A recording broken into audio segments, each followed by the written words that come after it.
is happening there. Then the thighs. Are your thighs exhibiting any breathing movements, expansion, retraction?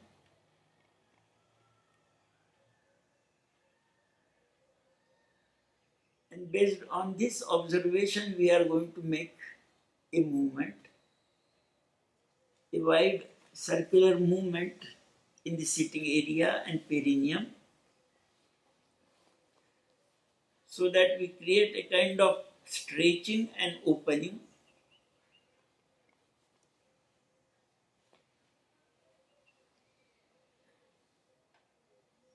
Initiate the movement and allow the body to move automatically, creating the stretching and opening in different areas.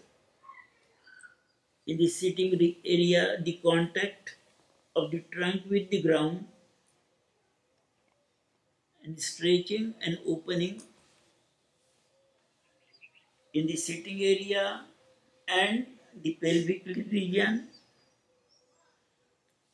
As the body will move, you will find some areas in the sitting buttocks and the thighs are also being put to stretch.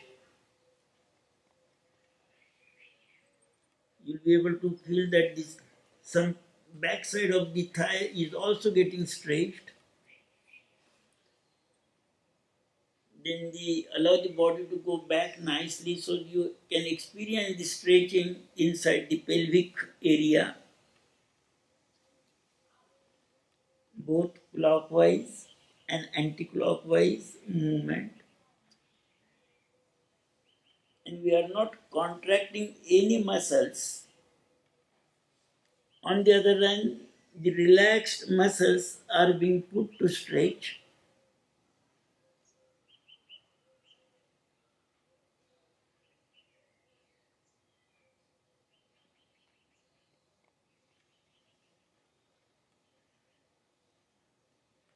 We do it at least for 8 to 10 breaths in both directions, clockwise direction, anti-clockwise direction, and then we stabilize the body.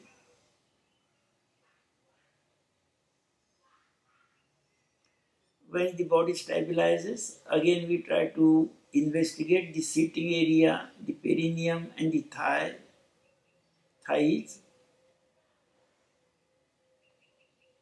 What has happened to the breathing movements in these areas?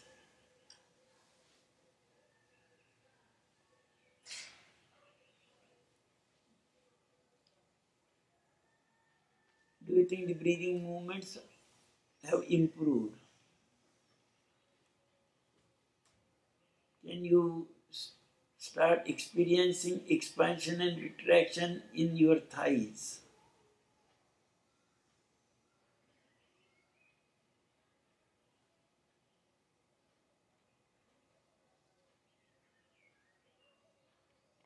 What is the feedback?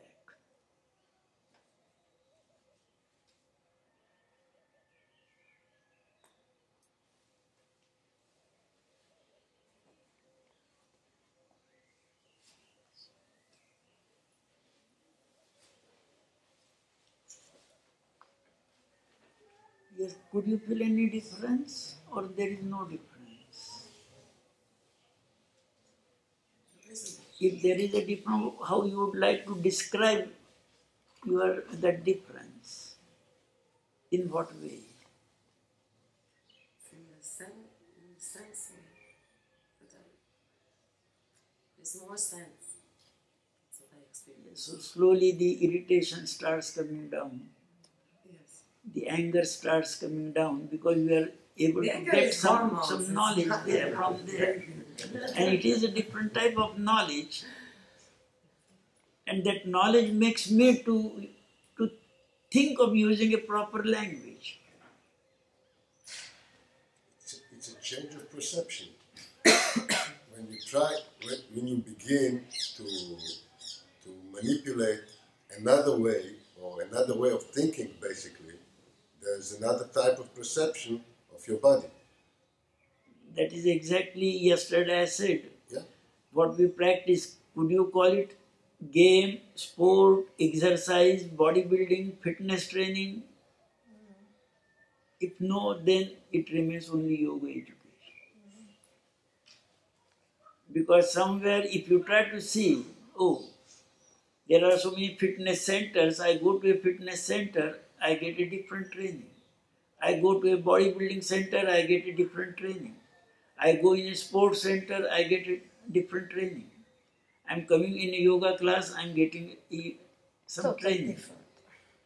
And when we compare all these training programs, and then you find, oh, it is definitely different. Therefore, I have to call it yoga education. I cannot call it games and sport. I cannot call it exercise. I cannot call it bodybuilding, fitness training.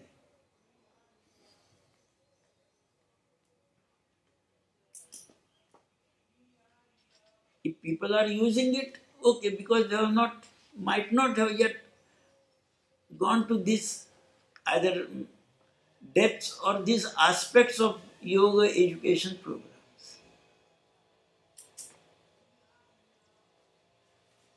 But there are these concepts of lotuses. If the lotus is closed, we have to open it. If the chakra is blocked, we have to remove the blocking. So we do continue with this circular movement. But now you will integrate this circular movement on the concept of working at different levels of the chakras.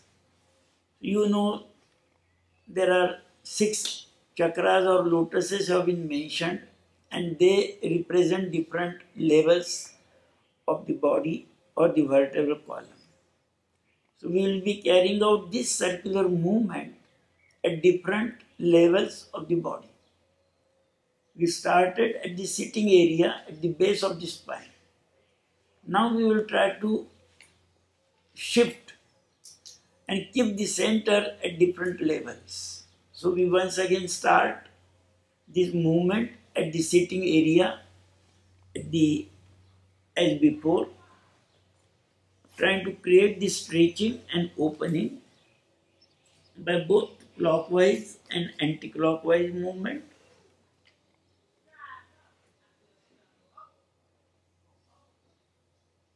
So we get this knowledge of the movement, but this knowledge of the movement doesn't take you outside the body. Then we stabilize the sitting area and continue with this circular movement at the pelvic level. Again, for a beginner, it may not be very easy to shift this level, but with practice, you will be able to succeed. So now the center of the movement is the pelvic level, and it is somewhere in the area of the vertebral column.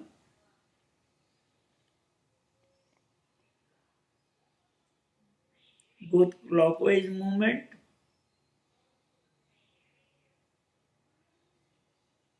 and you will find different areas of the trunk and the vertebral column are being put to stretching and opening. If you have got a medical condition, be careful.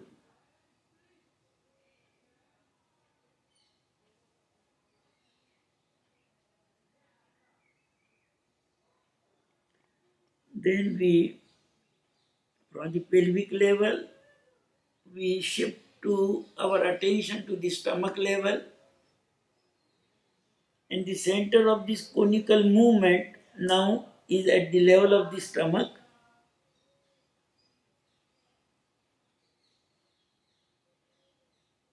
So even though it is a circular movement, the internal perceptions go on changing. you find different areas are being put to stretching and opening.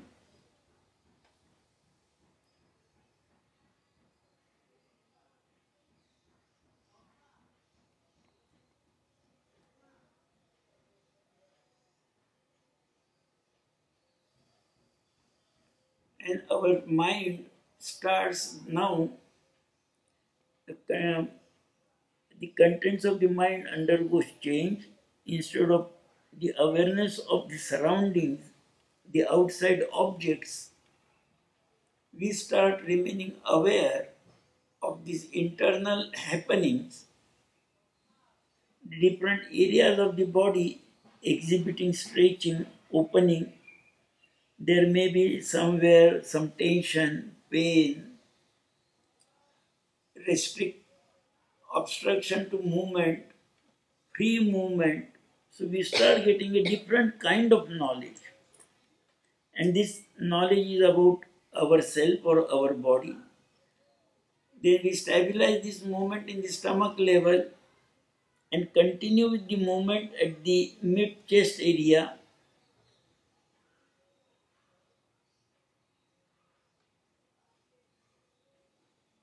So again, it may require some practice to start becoming aware of this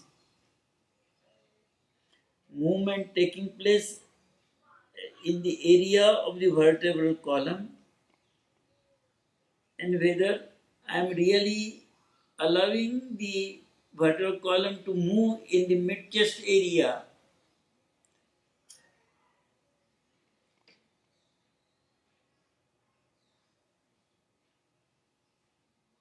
And if I have to get this knowledge continuously, then I cannot afford to be very fast, because then I will lose knowledge. I cannot get knowledge.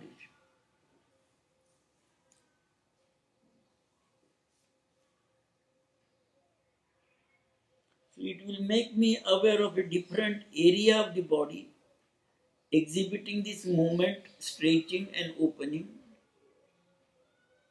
There may be again associated areas of tension, pain, free movement, restricted movement, blocked movement. Some areas refusing to move, some areas moving very freely. Somewhere during the movement, some cracking sound being produced. Then we stabilize the mid-chest area and continue moving at the top of the chest and base of the neck.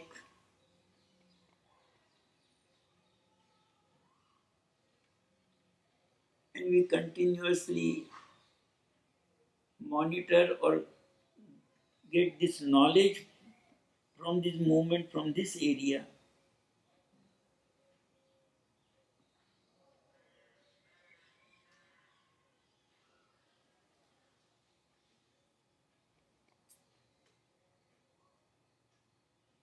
So we are not voluntarily contracting the muscles. On the other hand, we are looking for stretching and opening in this area.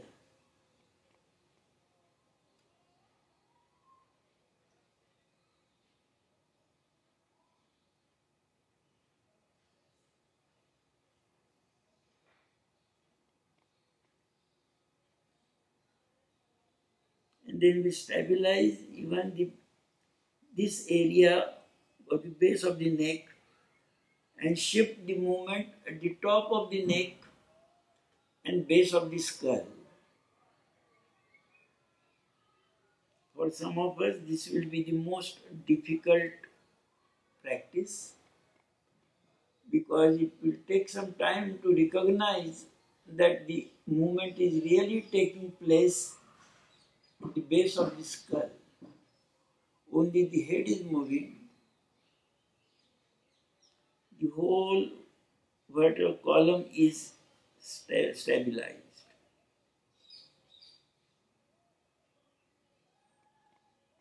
And again, you will experience stretching and opening in different areas. While you are moving, you may follow the light before the closed eyes. Even you will find that light changes.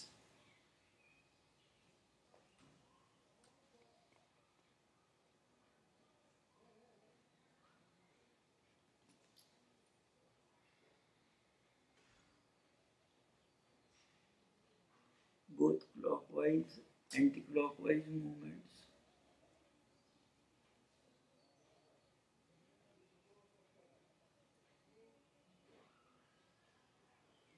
So you may have developed some clarity about these movements and the awareness of different areas of the vertebral column. So now we go in a downward direction. Now we start making the movement at the base of this neck and top of the chest. So can we be more specific? Can we get that knowledge properly?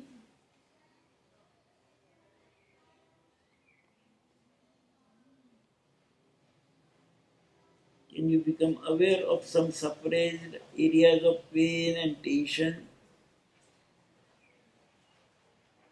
And if some memories happen to get activated, we allow those memories to flow freely, the memories, the feelings, the emotions, thoughts, etc. So we'll find the contents of the mind as awareness go on changing, as we shift the center of the movement from the base of the neck and top of the chest. Now we move to the mid-chest area. So you will find the nature of dharana is undergoing change. Now instead of getting information from the top of the chest and the base of the neck, we start getting knowledge from the mid-chest area. There is already pratyahar. We are not getting any knowledge. Even though I think you might have already forgotten that who is sitting next to you, where you are sitting, you are getting this knowledge from the mid-chest area. First there is pratyahar, and now there is this dharana, a widespread attention, and through this attention we are getting knowledge from the mid-chest area, and this mid-chest area belongs to you. From the mid-chest area now we go to the stomach level. So slowly the contents of the mind starts changing. Instead of this knowledge from the mid-chest area, now the mind starts getting knowledge from the stomach level.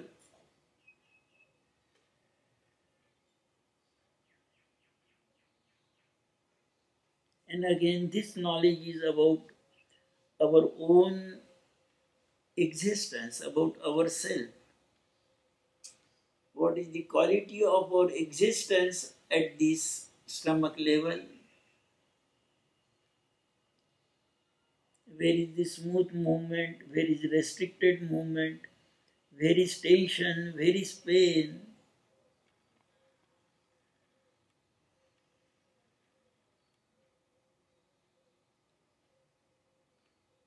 And we may, while doing this, our mind may get focused. So instead of widespread attention, you may like to allow your attention get focused on something.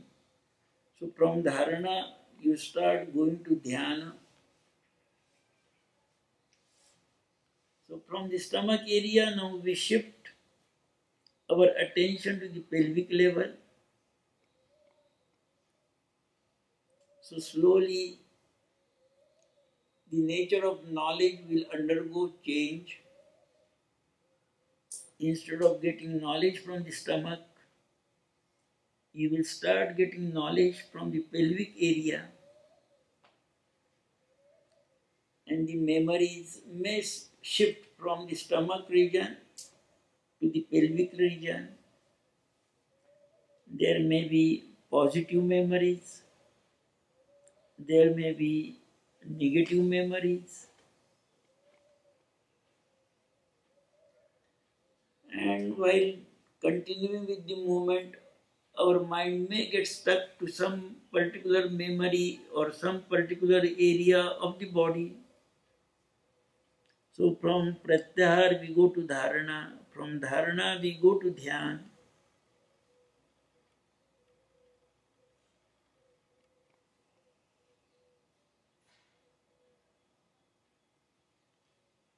And from the pelvic area now once again we go to the sitting area.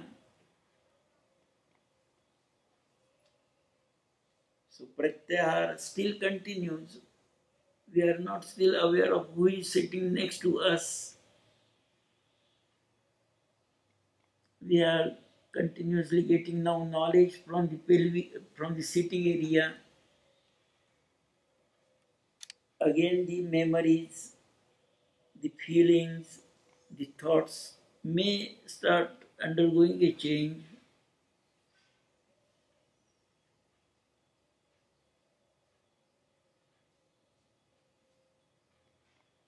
We may become aware of some areas which are required to be given more attention, better attention from our side, because there appears to be deep-seated tension, pain, or a highly negative memory or a feeling or emotion.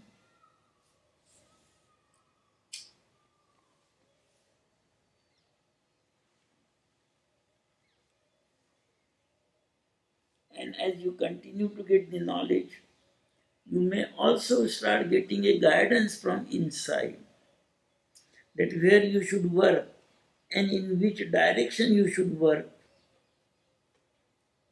in order to get rid of some of the disturbing messages, disturbing memories or feelings. Then we allow the body to get stabilized. Try to remain aware, continue to get knowledge about your body and breathing movements, flow of breath, the nature of light perceived with closed eyes,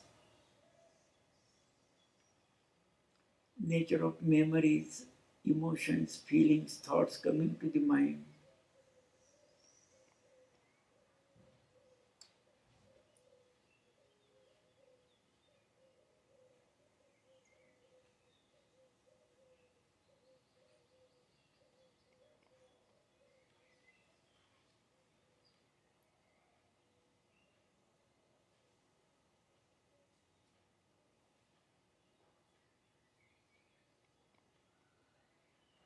And you may then ask, what are the contents of your mind now?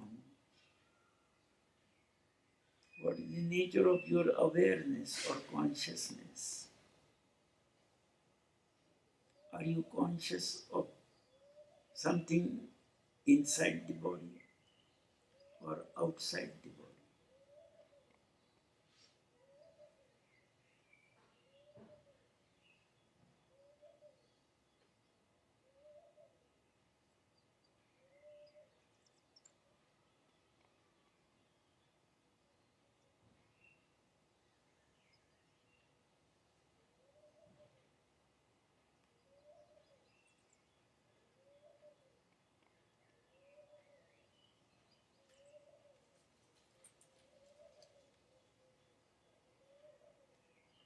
So we will again allow our consciousness to come back inside this hall.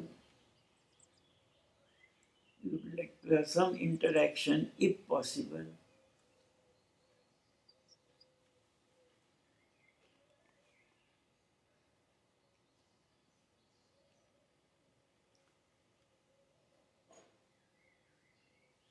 What was the experience? Could you think you could get some understanding of these three terms, pratyahar, dharana and dhyan?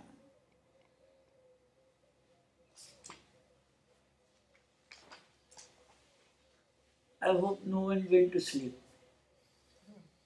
We were awake. And then we were getting some knowledge. Can you decide what type of knowledge you are getting?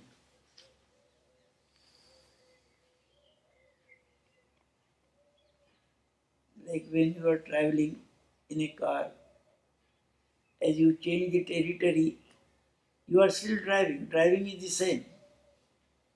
But you start getting different knowledge. Some area which is barren, the stone is yellow color, you move on, then there is vegetation, tall trees, the nature of the earth changes, color of the earth changes. Instead of stone, there is more earth, maybe of red color. You still continue to move. Again, the knowledge that you start getting changes. Instead of red soil, you become aware of black soil. Instead of tall trees, bushes. So if you are not sleeping, if you are awake, you continue to get knowledge, and the knowledge goes on changing. And then maybe at some time, if something attracts your attention, you may stop traveling and you want to get more knowledge from that particular thing. So when it's pratyahar, you have already forgotten about your house, you are traveling, now you get the knowledge of traveling. In traveling, you start getting this different knowledge, dharana, widespread knowledge. And then you get stuck to something, becomes dhyan.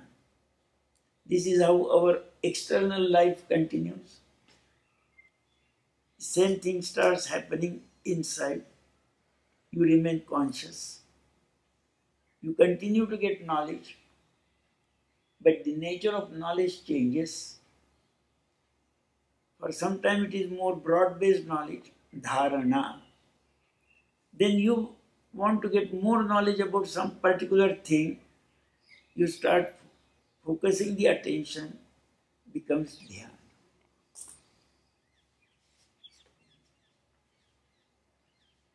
So it is an inborn gift to all of us, not only human beings but also animals. If you will see Discovery Channel, when they show wildlife, the cats, foxes, lions, they first see the whole territory.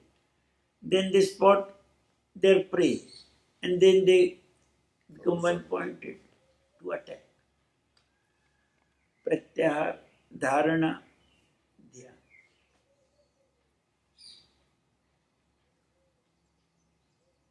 When we get to yoga, there we work more not with the outside, but inside with ourselves.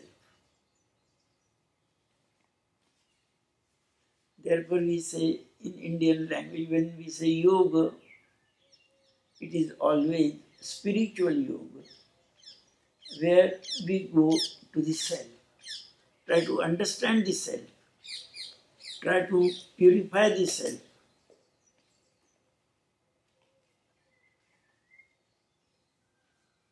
But many times, due to something or the other, we start neglecting the self.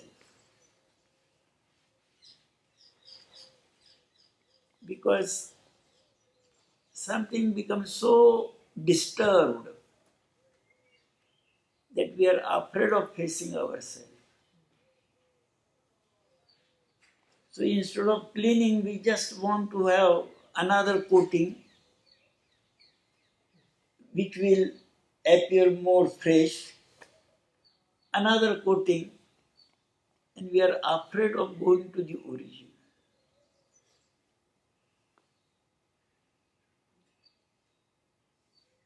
But some people, when a stage comes, feel the need to go to the origin, sooner or later. Sometimes it becomes it takes up more energy and more expenditure of energy.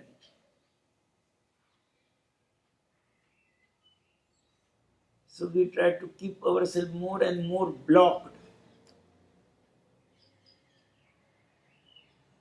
But a stage may come in everybody's life where we want to understand our original state of being. That is what traditional yoga books say. In Orient, we believe in the theory of rebirth. We are born again. So you may take even 1,000 births or even more than 1,000.